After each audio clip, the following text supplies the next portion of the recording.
Que es un espectáculo, es un show de stand-up donde vamos transitando por diferentes partes de la vida, con sorpresas, con algo de música y al final obviamente termina en lo que tiene que terminar, que es el embudo donde todo lleva a Jesucristo, donde muchos aceptan al Señor en su corazón. Ahí esa misma noche, porque van ateos, muchos católicos, muchos testigos de Jehová, gente que no cree en nada, y eso es lo maravilloso, que se quitó ese sesgo de esto va a ser una reunión religiosa. Los evangélicos les gusta que se diga culto, servicio, reunión de unción, pero eso siempre atrae a la misma gente. Entonces esto lo que hace es traer gente de todos los niveles, de todos los estratos sociales que no creen en nada y dice voy a ver este espectáculo y se llevan la sorpresa porque el Espíritu Santo nunca deja de estar ahí presente, porque Dios habla de un modo diferente y son 2 horas y media donde Dios los impacta. Así que gracias por apoyarme en todo lo que todavía queda de este año, pero vamos a seguir y les mando un saludo muy especial otra vez a estos 3 queridos países, que Dios los bendiga muchísimo. Muy bien, ¿estamos listos? Muy bien. Pocos lo saben, pero una noche y sin ninguna razón aparente, quizá te despertaste con una ansiedad, con una preocupación que nunca antes había sentido y fue como si todo lo que tienes por dentro, todo lo que te compone estaba a punto de estallar, pero tu piel se lo impedía. Estoy hablando de cuando todo dolía, pero dolía de una forma tan extraña que ya te resignaste a buscar de describirlo o a buscar la explicación.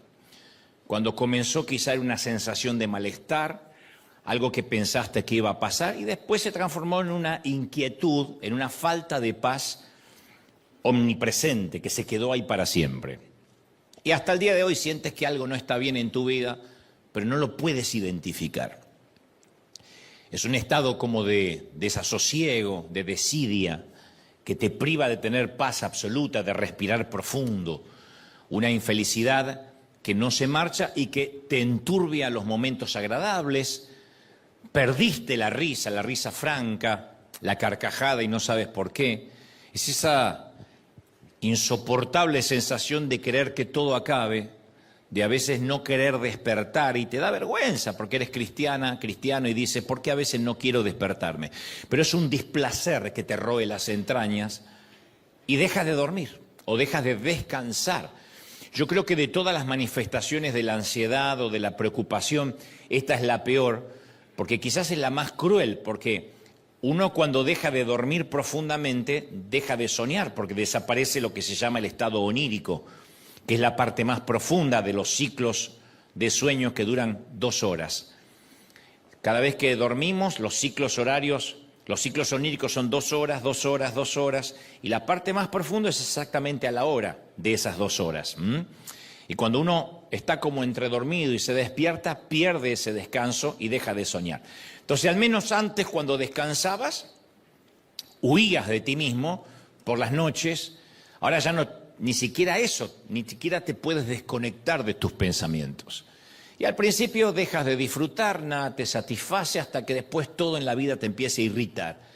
Y empieza esa suerte de callosidad emocional, física.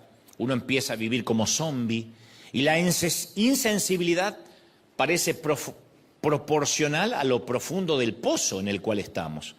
Porque cuanto más hundido estás, menos sientes, y cuanto más te desgarras por dentro, más te desconectas por fuera. Eso es la ansiedad, eso es la preocupación, o cuando transitamos los rieles de la depresión. Continúas, pero en piloto automático, entonces haces las tareas de la casa, las compras, sales a trabajar, pero no estás ahí. La depresión duele, y no es una metáfora, no es una licencia poética que la depresión duele. Hace mal, y la sientes en el pecho, en la cabeza, en las entrañas. La depresión, la tristeza esa que parece que no tiene ningún sentido y a veces ningún porqué, duele de una forma completamente diferente a cualquier dolor físico que hayas experimentado. En primera instancia porque no se deja comprender y no tiene una solución inmediata, no es una migraña que podríamos resolver con un analgésico. No eres plenamente consciente de qué es lo que anda mal, hasta que sientes que algo se rompe en tu interior.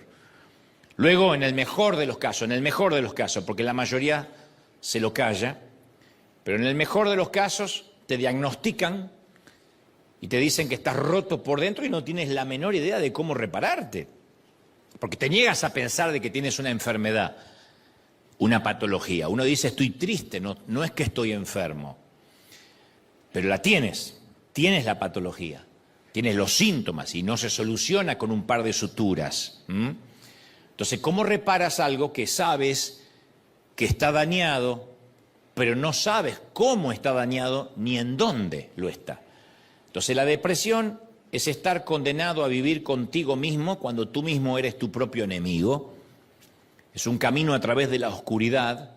La depresión es un asesino silencioso. Yo siempre le digo que es un parásito del corazón, porque nos va drenando, nos va minando el alma, nos va cincelando las ganas de vivir. Deprimir significa hacer algo más pequeño de lo que es. De manera técnica eso es deprimir. Hay un momento en que solo deseas una noche entera de sueño sin interrupciones y que por la mañana fundamentalmente tenga deseos de vivir como lo fue alguna vez, el deseo de saltar de la cama y de decir, bueno, hoy empieza otra aventura nueva. Hoy puede ser un gran día, como dice la canción del Nano Serrat, ¿no? Duro con él. Hay momentos que uno quiere levantarse y decir, hoy va a ser un gran día. Entonces la depresión es una condición humana que no respeta la estatura espiritual de nadie. No es que hay ciertas personas que porque sirven al Señor o predican o supuestamente están más ungidos no pasan por esos valles de sombras. Yo estaba leyendo que según el Instituto Nacional de la Salud Mental, los trastornos mentales están alcanzando niveles epidémicos como nunca antes. Y eso no se resuelve con ejercicios de respiración profunda. Si bien ayuda, no resuelve una depresión o un estado anímico que está por el suelo. Y mucho menos se resuelve con velas aromáticas para el estrés. Eso sería como salir a la guerra armado con un tenedor, ¿no? No nos va a resolver nada. La ansiedad es una inquietud del alma que no cesa.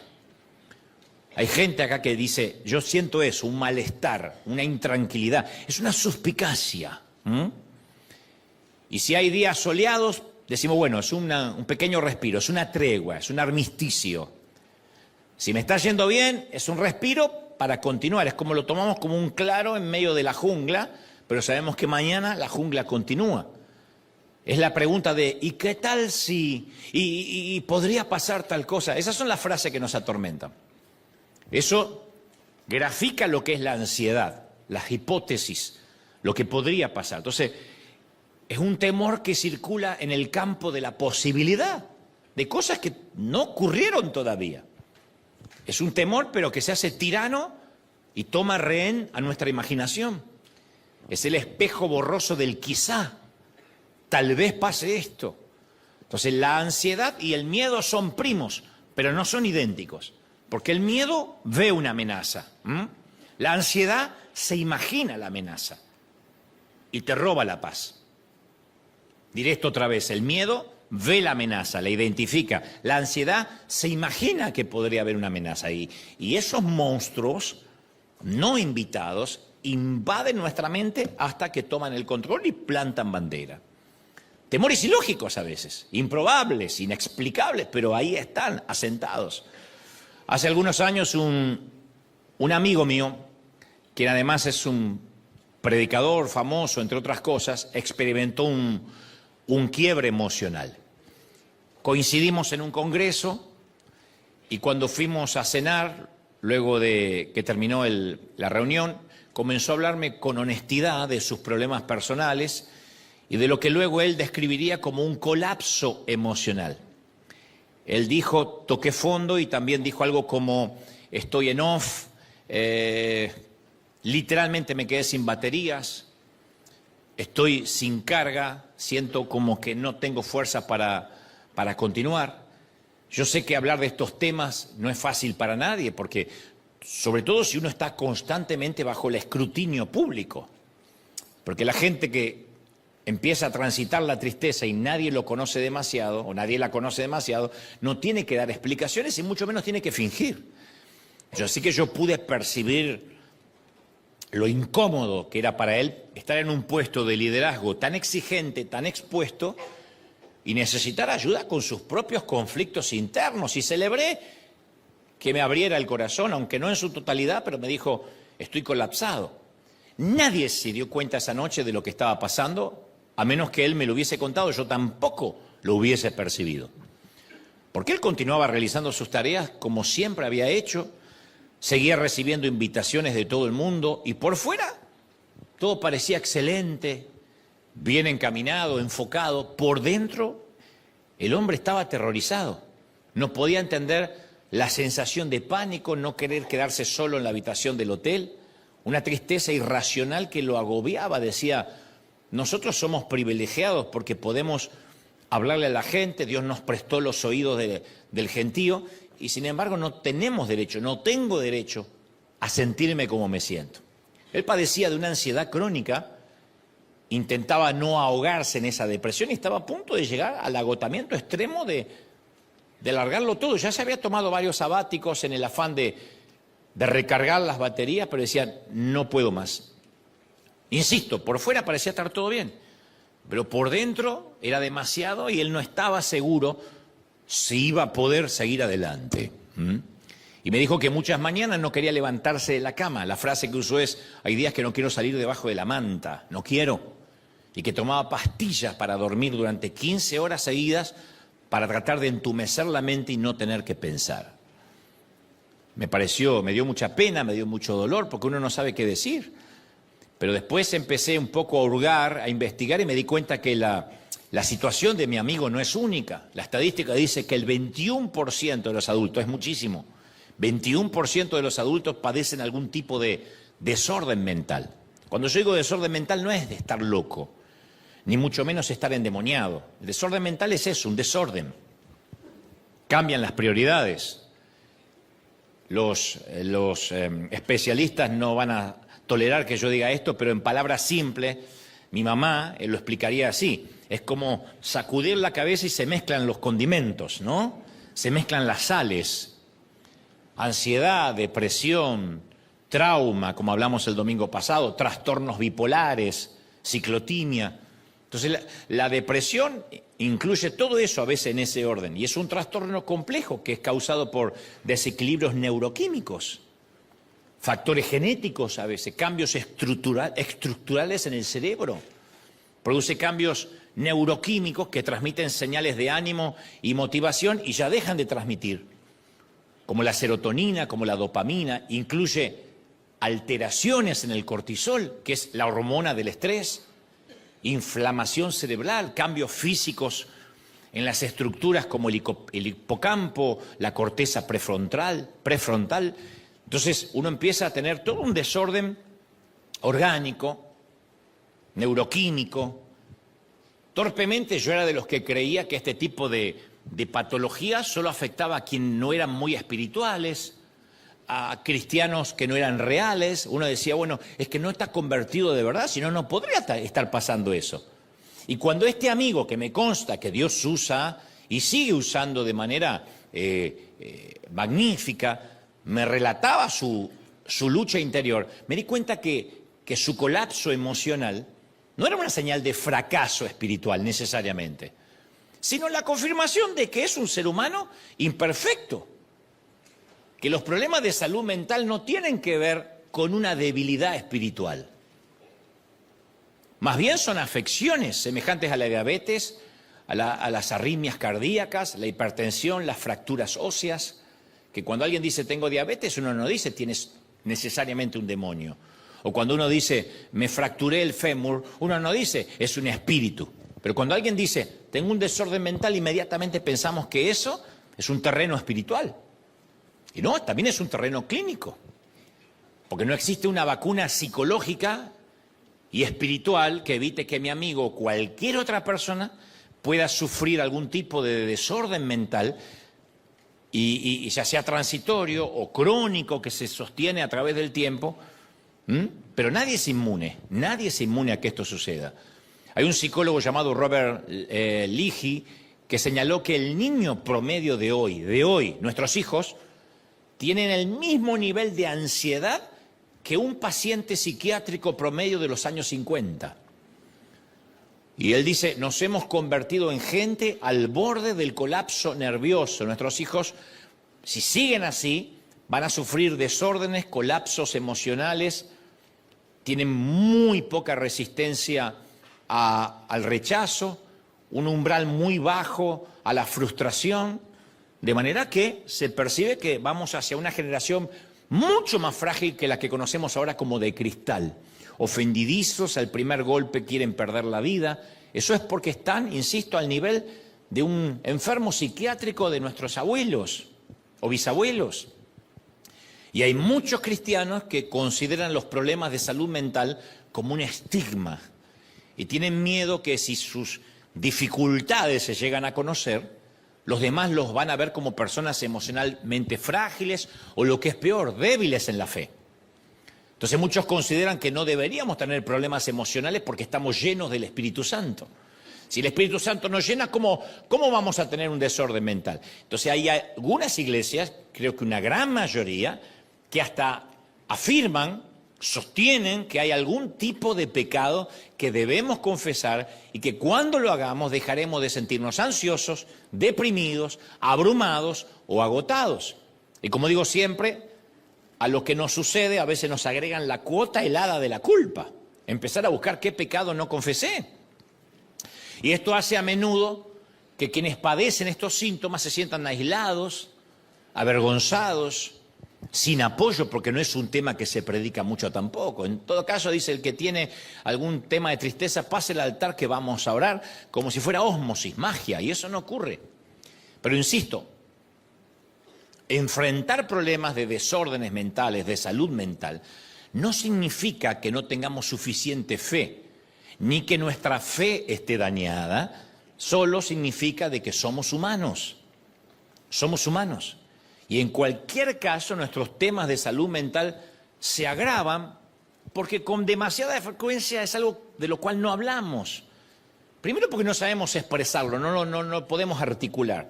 Si decimos estoy triste, nos empiezan a decir, ¿y triste por qué? Si tienes hijos, si tienes un marido, por eso. Pero si tienes esposa, pero ¿qué te falta? Te vi con un auto nuevo, triste, ¿no? ¿Cómo te vas a quejar? Pero no tiene que ver con lo que uno tenga material, afectivo. Pero triste porque si sirves al Señor, tampoco tiene que ver con eso. No hay una explicación para ese parásito que se nos mete en la mente. Y afortunadamente esto de no hablar, esta reticencia, está empezando a cambiar en las congregaciones, pero durante mucho tiempo lo hemos mantenido en secreto como si fuera algo vergonzoso que debiéramos ocultar.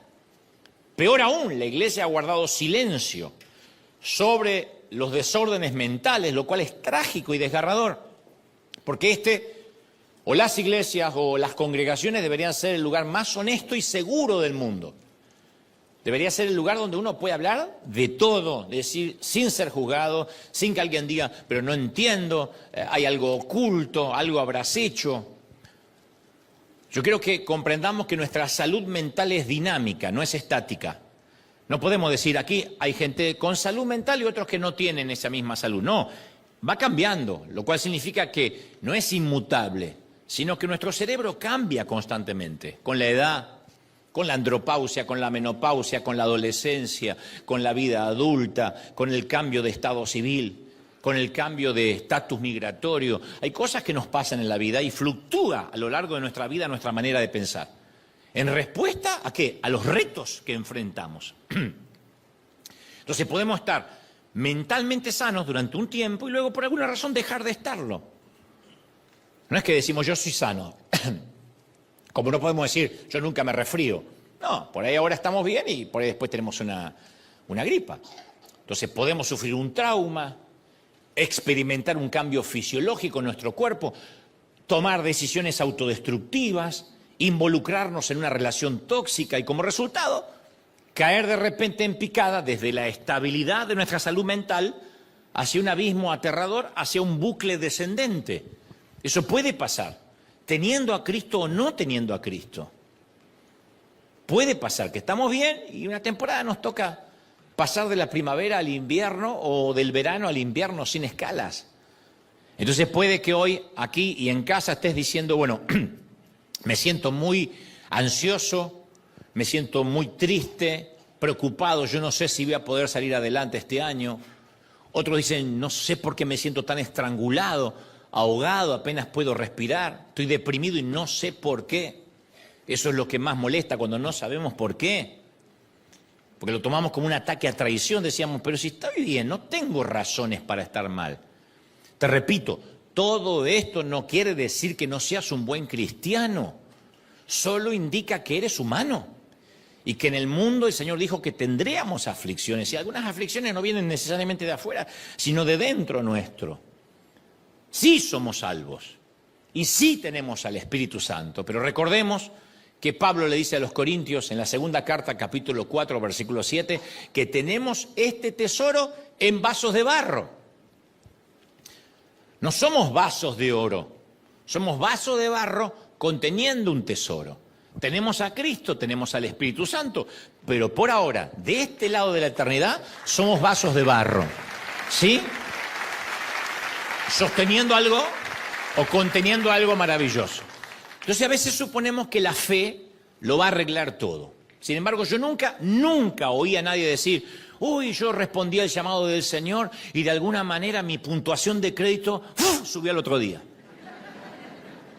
¿Qué tiene que ver tener al Espíritu Santo con tener un mal crédito o un buen crédito? Eso va a depender de otros factores, no de la fe. Clamé a Jesús para que me salvara y cuando recibí a Cristo bajé de peso, bajé 10 kilos o no sé cuántas libras en un día. No tiene nada que ver tener a Cristo o no tener a Cristo. O al día siguiente de hacerme cristiano, mi suegra se convirtió en una persona amable. No. El domingo me bauticé, fui al médico el lunes y me dijo, ¿usted se hizo cristiano hace poco, el doctor? ¿Por qué?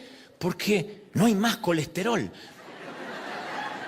¿Puede que haya milagros? Sí, yo no estoy desacreditando los milagros, pero digo, no es que porque yo tengo a Cristo, sigo comiendo mal, me baja el colesterol. Porque el mundo se rige por principios, como la ley de gravedad, que si tiro la Biblia se va a caer. Aquí en Australia, en Japón, en China, hay principios que funcionan. El principio de la gravedad, el principio de la, más espiritualmente hablando, de la siembra y la cosecha. Principios. El principio de la honra. Entonces, si ponemos nuestra fe en Jesús, Él nos salva, nos perdona y de este modo la fe soluciona nuestro problema de pecado. ¿Sí? Él se olvida del pecado, perdona nuestros pecados. No obstante, que Jesús nos salve no significa que ponga inmediatamente en orden todas las áreas de nuestra vida. Por eso, después de la salvación viene el crecimiento, la madurez. Cuando era niño, dijo Pablo, pensaba, actuaba, reflexionaba como niño, mas cuando fui hombre dejé las cosas de niño. No es que la salvación inmediatamente nos da una madurez implícita, una madurez inherente a haber aceptado a Cristo. Entonces, en demasiadas iglesias el mensaje es, solo necesita más fe, atrape la fe. Y aunque todos necesitamos más fe, sin duda, también podríamos necesitar seguir una dieta mejor, cambiar nuestro estilo de vida, además de la fe, dormir más, descansar mejor. No hay fe que pueda equilibrar una persona que no descansa. Prueba de no dormir 2 días seguidos y vas a empezar a ver monstruos, a tener dolores de cabeza. Y dice, pero si tengo fe, pero estás rompiendo un principio, el principio del descanso.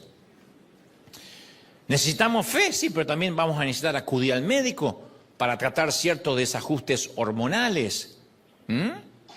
Encontrar mejores amigos, evitar los tóxicos, eso no tiene que ver con la fe. Acudir a terapia, de ser necesario, con un profesional capacitado, porque no es solo ore por mí y ya está, como se decía antiguamente. Creo en el poder de la oración, pero eso no desacredita, no es excluyente de los profesionales que podamos llegar a necesitar. Por eso si nos duelen los huesos, vamos a un kinesiólogo, o vamos a un neurólogo, o a un traumatólogo. ¿Por qué? Si tenemos fe. Primero porque es la vida real. Segundo porque esa medicina o esa ciencia fue permitida por Dios, creemos que Dios nos puede llevar a cualquier lado, pero si queremos viajar lejos tenemos que subir un avión. Entonces, nos fracturamos un hueso, no necesitamos que alguien nos diga tienes que tener más fe o nos lea un versículo de la Biblia. ¿Qué necesitamos? ¿Un médico o un cirujano para atender de manera inmediata esa fractura? Y si tenemos problemas de salud mental, no los solucionamos siendo buenos cristianos para que ese espíritu se vaya, necesariamente. No es un espíritu. Podría ser que hay gente atormentada por espíritus, sí, pero no es el caso, no es tu caso. La fe siempre ayuda, pero hay que adoptar un enfoque más holístico, más integral, no solo unidimensional. Por eso es importante que sepamos que además de Dios preocuparse por nuestro dolor, Dios entiende lo que enfrentamos en la vida. Yo sé que lo digo siempre, pero se nos tiene que grabar en la mente y en el corazón. Jesús pasó por las mismas cosas que nosotros, en todas las emociones.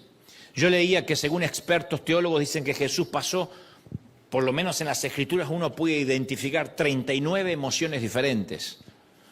Vemos cómo Jesús siente la frustración, el miedo, la aversión, la angustia, el asco, la empatía, la alegría, la ansiedad, el enojo. No era un Terminator andando por la vida.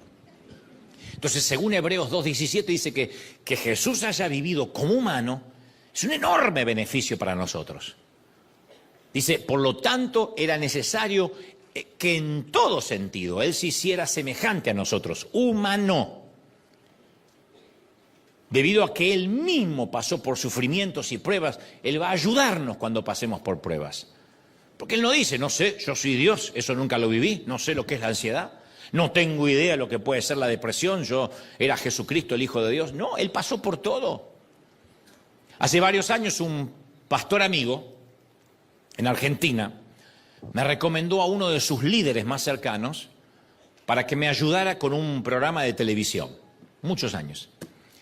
Me dijo que además de ser su mano derecha, era un productor muy serio. Sin embargo, después resultó este productor ser un timador, un canalla, un estafador, embaucador, bribón, tramposo, truán y granuja. Rata de dos patas, diría la profeta Paquita. El tipo se sentó a tomar solo un café conmigo y luego me hizo una demanda alegando que le debía $50.000 por un contrato que nunca firmamos y por algo que tampoco habíamos convenido ni siquiera verbalmente. Obviamente, ¿qué hago? Llamo al pastor que me lo recomendó. Le cuento lo sucedido, lo increpo, le digo, pastor, el tipo que me trajiste me acaba de llegar una demanda. Y él me contesta de modo despectivo, bueno, deberías dejarlo en manos de Dios. Él te va a defender. Claro que ya lo había dejado en manos de Dios. Ahora estaba queriendo dejarlo en manos de Él, que haga algo.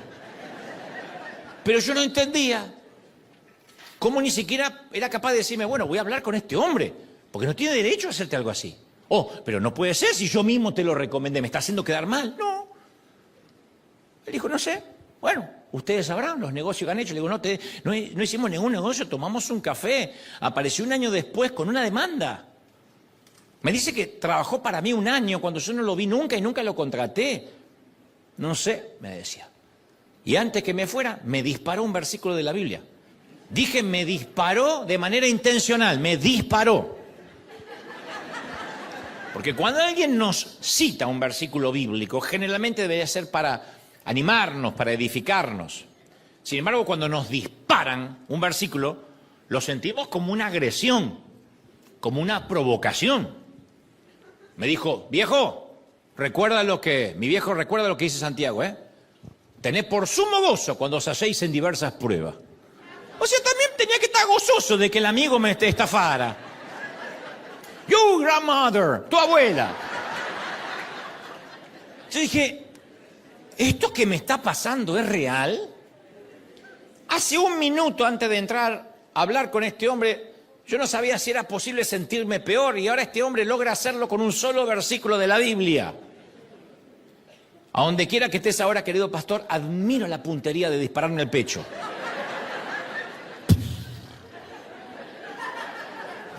Así. Ahora, yo reconozco que el colapso mental y la ansiedad son fenómenos complejos, porque yo me acuerdo que a partir de esa demanda pasaron 8 años donde yo ya no podía respirar tranquilo. Ya sé, era una demanda legal, hoy me río de eso, ni siquiera una demanda criminal, no era ni siquiera, era en el ámbito civil, ¿no? De manera que después me tuve que acostumbrar a eso. Cuando uno maneja empleados o tiene compañías o empresas, es lógico y se encargan los abogados, a veces injustamente, a veces justamente. Son peleas que se dimiten en una corte y después hay una sentencia favorable, ¿no? Y siempre se trata de dinero. Pero en aquel entonces, que yo era muy jovencito, entré en un pozo que me costó salir. Ahora, no soy experto en esto y sé que además no todos emocionalmente ocupamos el mismo lugar en el espectro de estos desórdenes mentales. Y yo prometo que no voy a dispararte al pecho con un versículo ahora, pero sí quiero referirme a alguien en las Escrituras que experimentó circunstancias muy difíciles como para causarle un desequilibrio emocional y mental.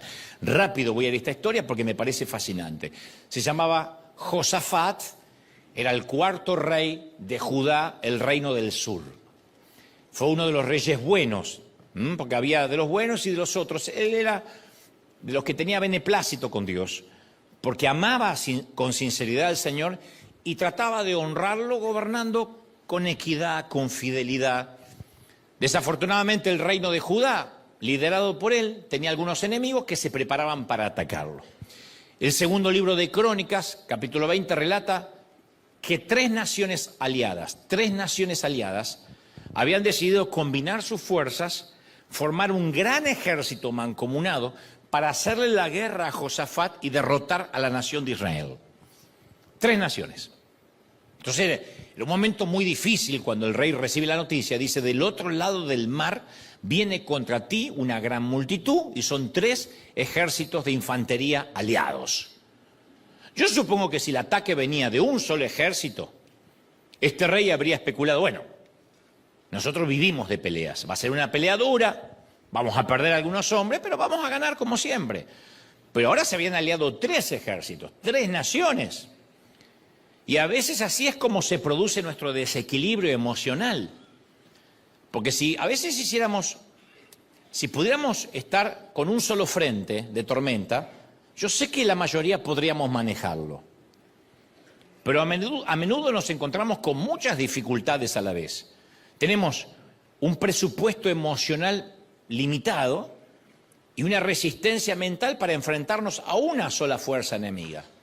Cuando es una sola fuerza, ok, nos toca una temporada en el hospital, nos toca una temporada de recesión financiera y todos nosotros venimos de historias tristes y duras. Podemos soportar a un jefe difícil, ¿ok? Sin embargo, cuando le añadimos al jefe difícil un niño con dificultades en el colegio y que nos está llamando la maestra, un auto que se nos estropea y no tenemos presupuesto para arreglarlo, además de los problemas económicos que se van acumulando, que crean más estrés a tu ya estresante matrimonio, una dieta que no te funciona, una suegra que da consejos que no le estás pidiendo, eso se llama un desequilibrio que viene como efecto residual. En sí mismo, todos esos frentes por ahí no merecen estar tristes. Cualquiera te diría, uy, yo también paso problemas económicos. Sí, pero yo lo que tengo es el problema económico, sumando el problema en el matrimonio, sumando el problema con los niños, sumado al problema con los papeles, y se nos va sumando. Y para empeorar, hay muchos cristianos que nos dicen, si entregaste tu vida a Jesús, no deberías tener ansiedad. Deberías estar lleno de paz y alegría. Y yo quiero detenerme aquí y reconocer algo fundamental. Otra vez, la ansiedad, la depresión, la tristeza no son un pecado. Parece una bobería aclarar esto, pero por Dios, no son un pecado. Pues el resultado del pecado, sí, como la diabetes, como el cáncer, pero no es un pecado en sí mismo. Porque Jesús nunca pecó, pero experimentó todo eso. ¿Recuerdas cuando estaba en el huerto de Getsemaní? Sabía que lo iban a traicionar, que lo iban a torturar físicamente, que lo iban a crucificar, que cargaría con los pecados del mundo.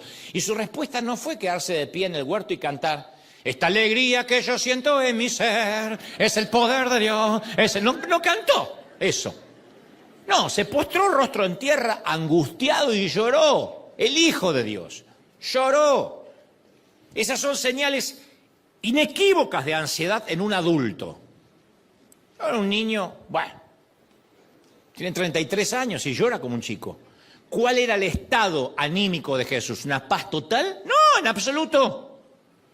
La Biblia afirma que estaba en tal agonía, hay una versión que dice, en tal depresión anímica, en su espíritu, que su sudor caía en tierra como grandes gotas de sangre.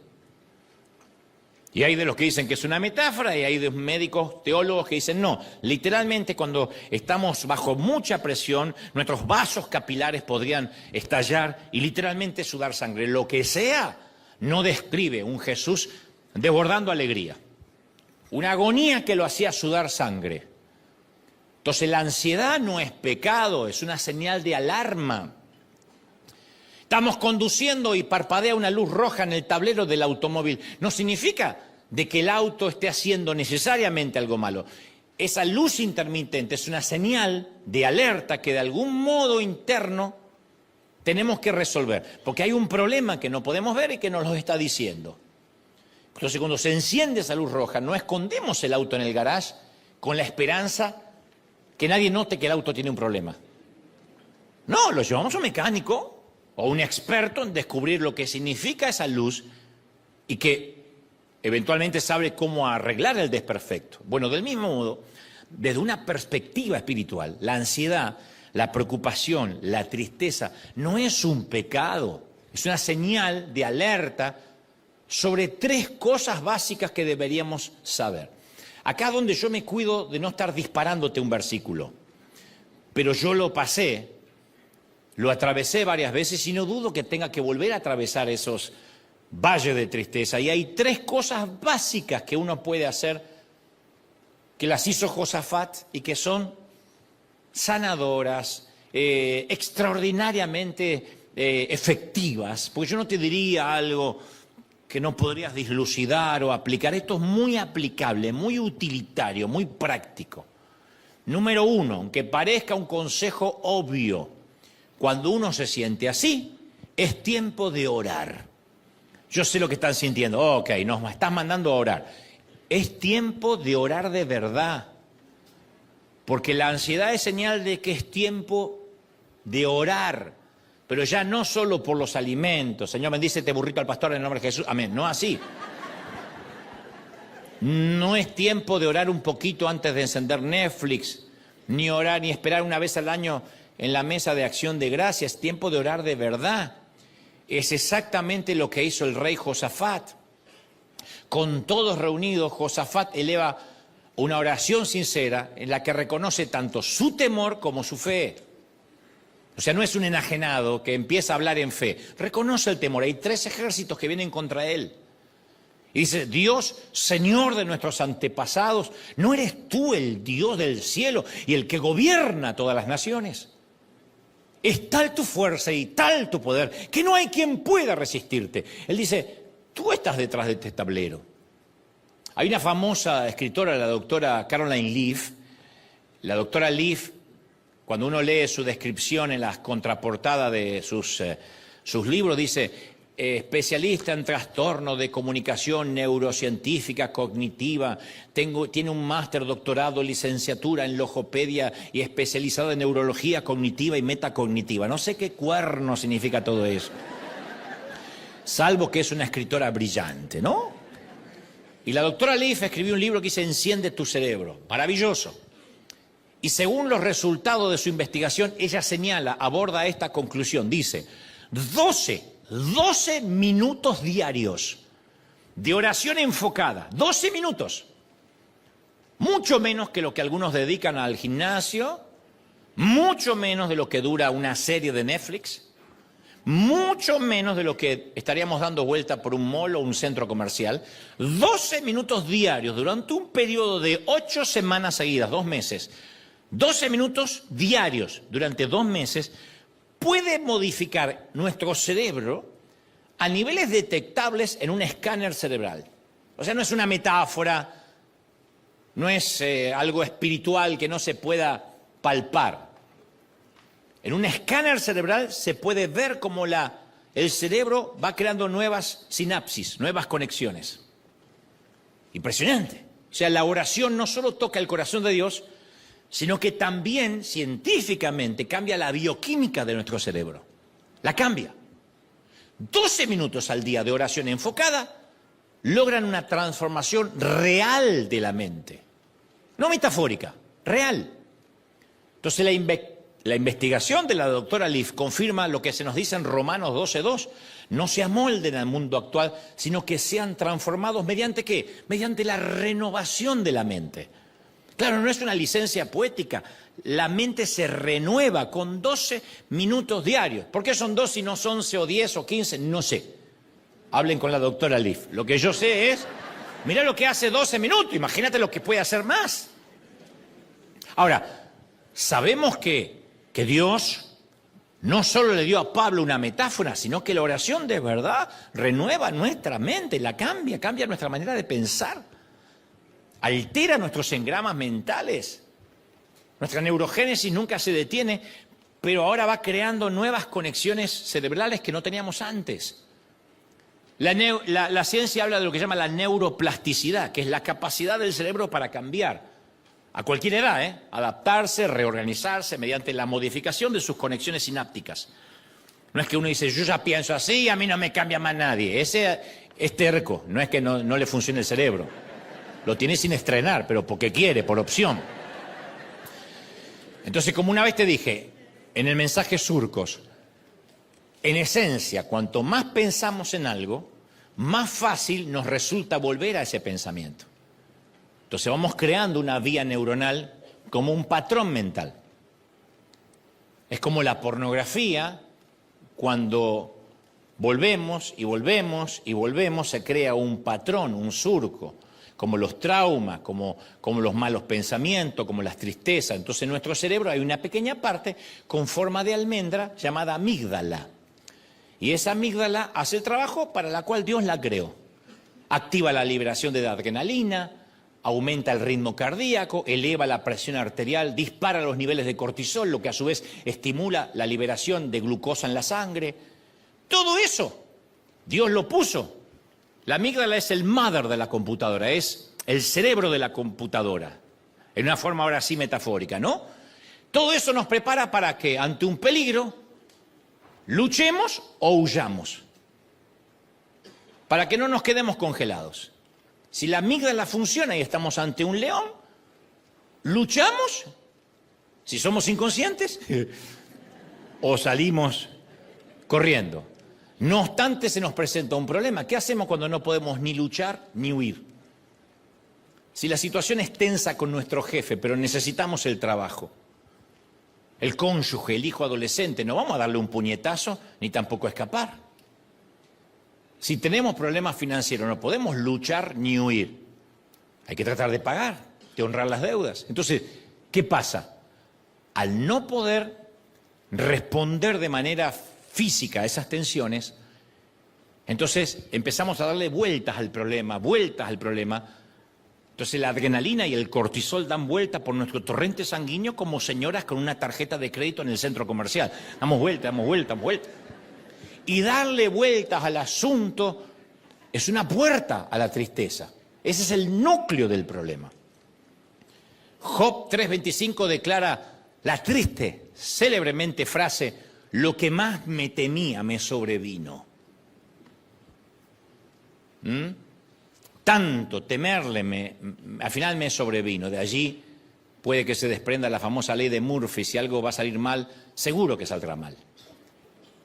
Pero dijo Job, lo que tanto me temí, tanto temor, y al final me vino todo lo que temí. Se ve que todo eso que pasó Job, en algún momento él lo tenía en hipótesis. ¿Y qué tal si pierdo mis hijos? ¿Y qué tal si un día pierdo el ganado? ¿Y qué tal un día si mi esposa me da una patada? Todo eso le pasó.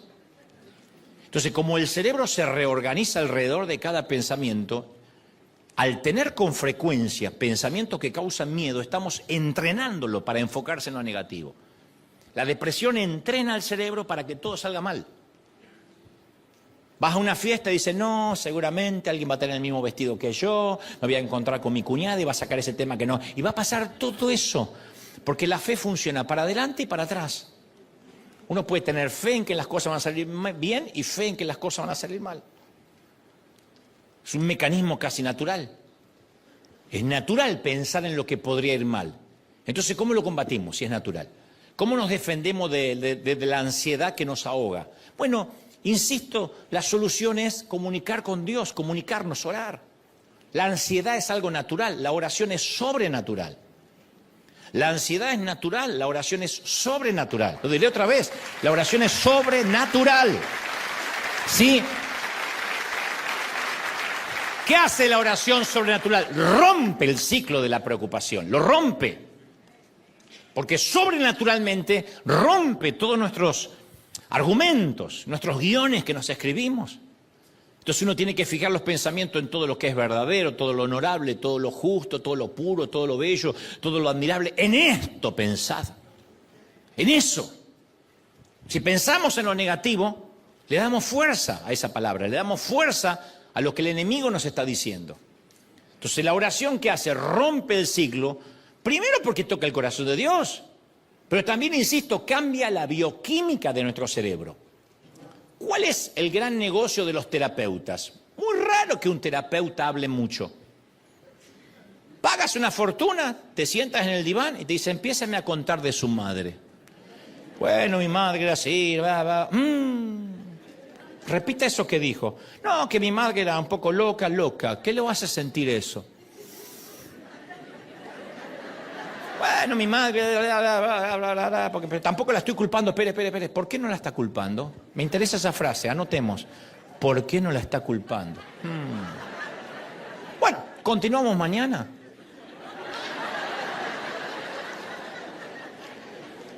Ahora, no estoy desacreditando el trabajo de los terapeutas. Lo que digo es que la mayoría de las soluciones la encontramos hablando, articulando. Cuando ponemos lo que pasa en el cerebro en palabras, a veces nos damos cuenta que no es tan grande lo que veíamos, el monstruo que imaginamos, o nos damos cuenta que sí es grande. De repente nos damos cuenta, ¡guay, caramba, esto fue un abuso!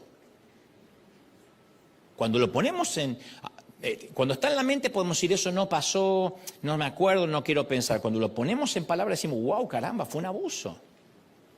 O no lo fue. Articular. Y estoy hablando con un terapeuta.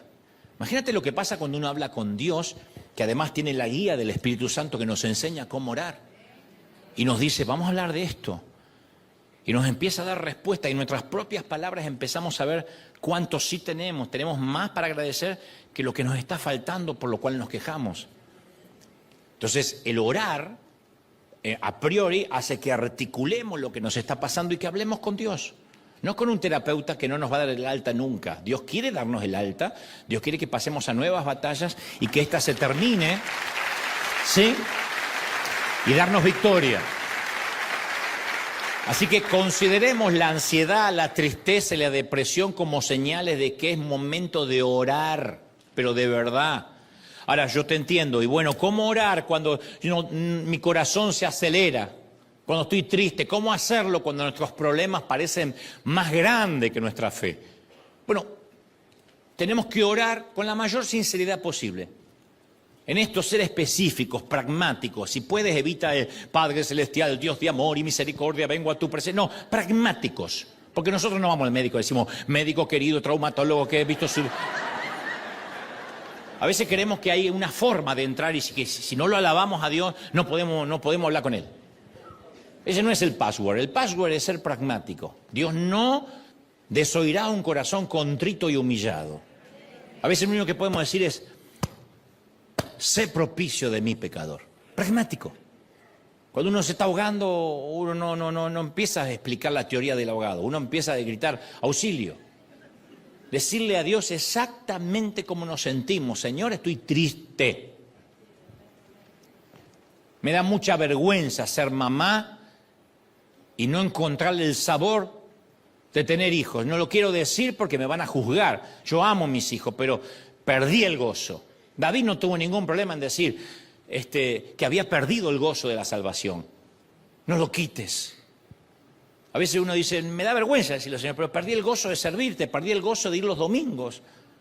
No es que Dios te va a juzgar, si ya lo sabe. Ya te ve venir sin gozo.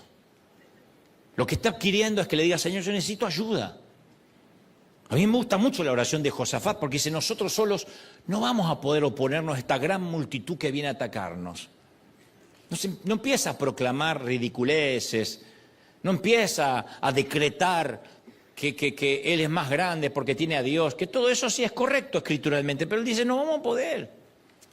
Y muchas veces nos sentimos así y pensamos, es demasiado, no puedo con todo, no puedo enfrentar todo, no tengo lo que hace falta, no sé si lo voy a lograr, siento que no puedo.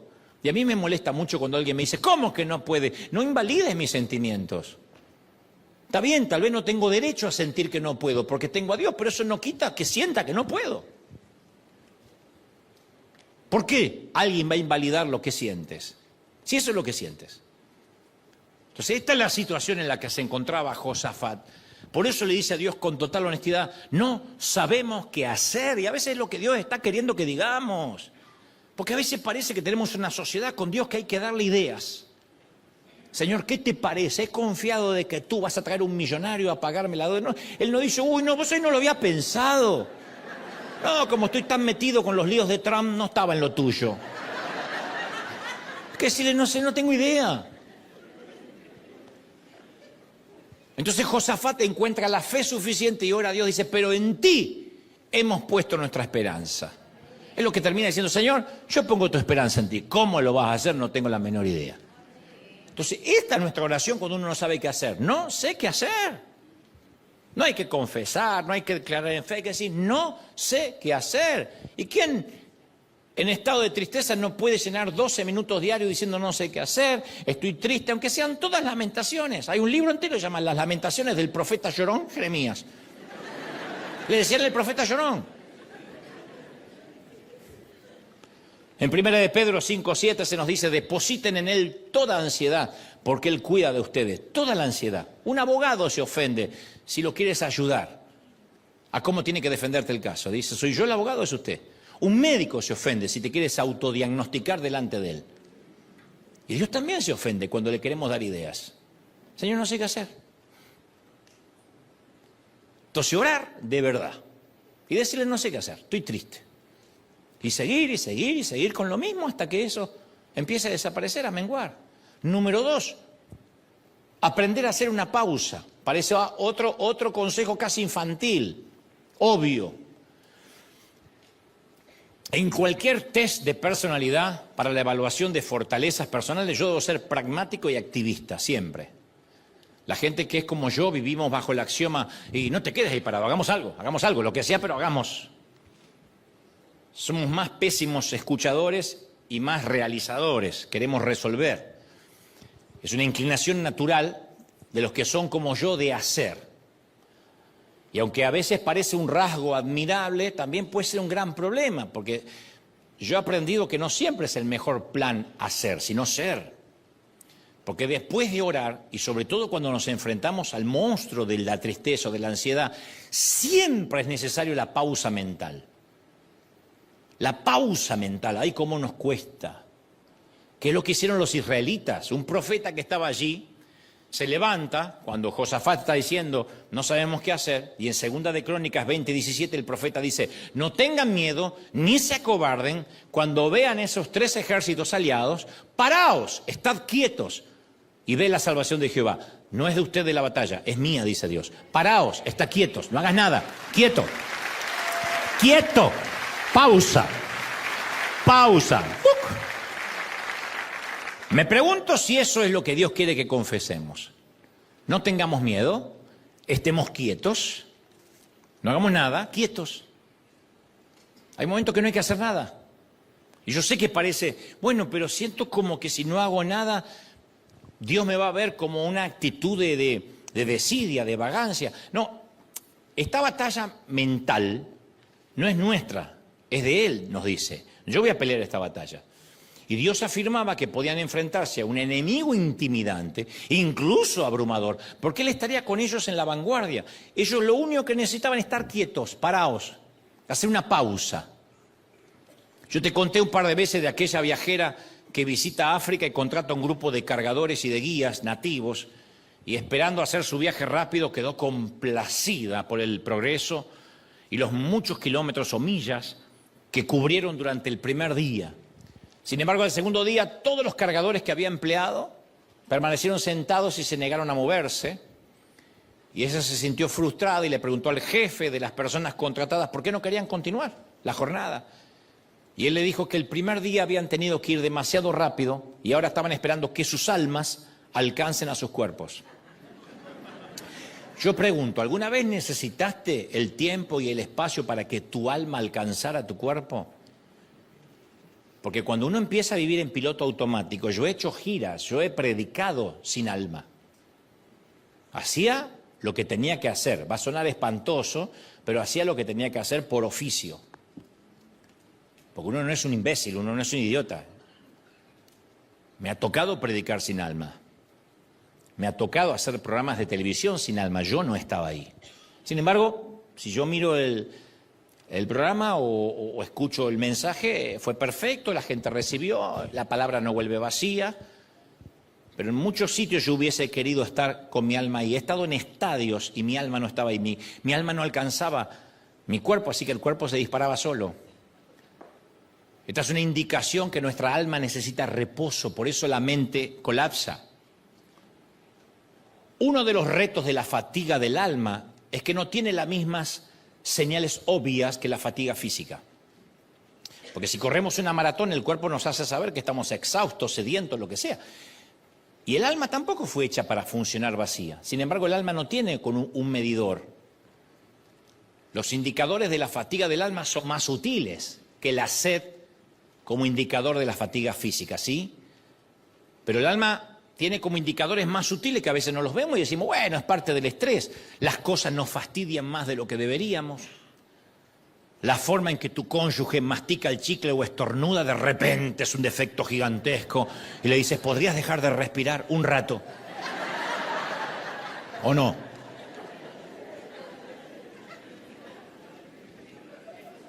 Tu hijo no lo soportas. Y dice, pero es mi hijo, pero hay momentos que dicen, ¡ay, no lo tolero! Te resulta difícil tomar una decisión, incluso si es algo sencillo. Te resulta más difícil resistir los impulsos a comer, a beber, a gastar en cosas que no necesitas. Eres un adicto en potencia. Como dijo alguien, la fatiga nos hace cobarde a todos. Es una cita muy común que se le atribuyó al general Patton y también a Shakespeare. Sea quien sea que lo haya dicho, la fatiga nos hace cobarde a todos.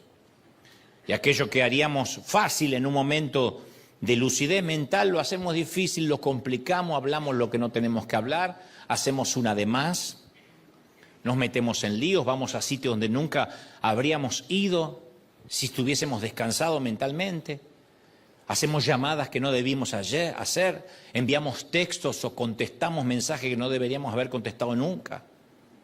¿Por qué? Porque estábamos cansados, agotados. Y el alma agotada es una mala consejera para la vida, nos mete en unos líos terribles. El alma agotada hace que gritemos, que estallemos en una cena familiar, saquemos un tema que no pensábamos sacar, contestemos desproporcionadamente. Por eso hacer una pausa cuando hay un desorden mental es tan liberador. Decir, bueno, tengo que hacer una pausa. Hacer una pausa no es dejar de trabajar, es esperar que el alma llegue al cuerpo. Decir, me niego a continuar sin favor de Dios, me niego a continuar haciendo esto sin la gracia divina. Nosotros no vamos a tomar mal si algunos de nuestros servidores nos dicen, necesito una pausa. No que vengan con la mentira, necesito una pausa para después irse a otra iglesia. Si se quiere a otra iglesia, dime, quiero ir a otra iglesia. Lo que estoy diciendo es, necesito una pausa, yo estoy en piloto automático, me empieza a molestar la gente en la entrada, ya no tolero a la gente y nosotros nos dedicamos a amar gente, pero la mente se cansa, entonces a veces necesitamos una pausa además de orar. Tercero, aprendamos a agradecer y alabar. Todos son consejos obvios, pero Josafat oró Luego el pueblo hizo una pausa y entonces les transmitió un mensaje. No se preocupen, la batalla es mía, dijo Dios. Era tranquilizador, claro, desde luego, pero venían 3 ejércitos a aniquilarlos. Entonces, ¿qué? Bueno, fíjate a quienes enviaron al frente del ejército. Josafat designó a los que irían al frente del ejército para cantar al Señor y alabar la hermosura de su santidad. Puso al frente del ejército músicos y cantores. ¿De verdad? O sea, Josafat dice, pongan en la línea de fuego a los que sepan cantar y tocar la pandereta. Parecían carne de cañón. No obstante, ese es su plan de batalla. Porque si esta es la batalla de Dios, bueno, vamos a cantarle a Dios. Si la batalla es nuestra, pongamos los peores guerreros delante, los mejores. Cuando digo los peores son los más audaces. Pero si la batalla es de Dios, vamos a cantarle a Él. Significa que Dios va adelante. ¿Y qué mejor? Darle una banda sonora. ¿Cuál es el resultado de esta cuestionable estrategia? Bueno, el ejército marcha y adelante cantando. No sé qué cantaban, pero cantaban. Tal vez, soberano Dios, Dios omnipotente, Rey de reyes, Rey de reyes, Rey de reyes. A ti sea el honor, el imperio, dice. Y la alabanza, la alabanza, la alabanza, la alabanza. Los cánticos resuenan en todo el valle. Y los ejércitos enemigos que se preparan para atacar escuchan la banda sonora que viene hacia ellos y no vas a creer lo que va a suceder. La Biblia narra, tan pronto como empezaron a entonar el cántico de alabanza, el Señor puso emboscadas contra los amonitas y los moabitas que habían venido contra Judá y los derrotó. De hecho, entre ellos se atacaron y se mataron unos a otros. Los 3 ejércitos, es una cosa de locos. Comienza la canción y algo sucede con los 3 ejércitos que, recordemos, no eran aliados normalmente. Cuando oyen la canción, por alguna razón se vuelven unos contra otros, se matan entre ellos. No sabemos por qué, pero no van a la guerra contra los israelitas, sino se van a matar unos contra otros. Cuando los israelitas llegan al campo de batalla, listos para el combate, no había nadie con quien luchar. Había solo enemigos esparcidos en todas partes, cadáveres. Hay tantos cadáveres, relata Crónica, que los israelitas, los soldados, tardaron 3 días en enterrarlos a todos. Así que a partir de ese momento ese valle se llamó Beraca, que significa valle de bendición, Beraca. Lo que comenzó como una batalla llena de ansiedad, de depresión, de amenazas, se convirtió en un valle de bendición, Beraca. No obstante, ¿te fijaste cuando alabaron a Dios? Lo hicieron antes que le diera la victoria. No lo alabaron después, sino antes de ver los cadáveres. Antes. Lo alabaron por quién era Dios, no por lo que iba a hacer. Alabaron a Dios no por las circunstancias, sino porque Dios seguía siendo bueno, incluso en esas circunstancias. Lo alabaron antes de la provisión. Lo alabaron antes de la provisión. Hubiera sido fácil alabar a Dios después de encontrar aquellos cadáveres. ¿Qué? ¿Están todos muertos? Ganamos y no tuvimos ni que luchar. Alabado sea Dios, ¿por qué no cantamos? Eso hacemos nosotros. Si Dios te salvó, si Dios te libró, alábale. ¿Y por qué no alabarle todavía cuando no te libró? Sabiendo que te va a librar, sabiendo que lo va a hacer. Dios es el mismo ayer, hoy, por los siglos, ¿o no? Del mismo modo sería fácil para nosotros alabar a Dios después que responda a nuestras oraciones, después que haga el milagro, después que sane nuestra tristeza. No obstante, ellos lo alabaron, insisto, antes de la provisión, antes. Colocaron a los cantores al frente y alabaron antes de que proveyera, antes de que hiciera algo digno de alabanza. Porque incluso en la oscuridad Dios siempre merece alabanza. Alabar a Dios es fácil cuando la ansiedad desaparece, sin embargo, hace falta fe. Cuando todavía te duele, cuando no sabes qué hacer, cuando no ves salida. Y se necesita fe para alabar a Dios antes de la bendición. Josafat y los israelitas oraron, hicieron una pausa y alabaron. Todo antes de la victoria. oraron, hicieron una pausa y alabaron. Ganaron la batalla porque confiaron en Dios y entonces, dice la Biblia, al oír las naciones de toda la tierra como Dios había peleado contra los enemigos de Israel, se apoderó temor en todas las naciones y el reinado de Josafat disfrutó tranquilidad y le dio paz en todas partes. Ahí está, vino la paz, vino la tranquilidad. El Señor peleó la batalla, le dio paz y descanso. Por eso digo que es la mejor historia para cualquier desorden mental. Paz y tranquilidad. ¿No era lo que buscamos? ¿Qué hizo Josafat? Lo que podía hacer, orar, hacer una pausa y alabar. Oro, pongo la esperanza en Él. Hago una pausa para no hacer nada que meta la pata y que arruine lo que Dios quiere hacer. Y alabo porque estoy confiado en que Él va al frente, así que voy a cantarle por la victoria que va a venir. 3 pasos formidables. Entonces, en resumen, cuando nadie ni nada nos llena el tanque emocional y colapsamos, lo diré otra vez, tiempo de orar, tiempo de hacer una pausa, tiempo de alabar. Cuando las cosas se pongan difíciles nos vamos a sentir inclinados a tomar el control de aquello que nos tiene preocupados. Y ahí metemos la pata, porque vamos a tratar de arreglar algo enojados. Y el enojo nunca es un buen condimento en las relaciones, por ejemplo.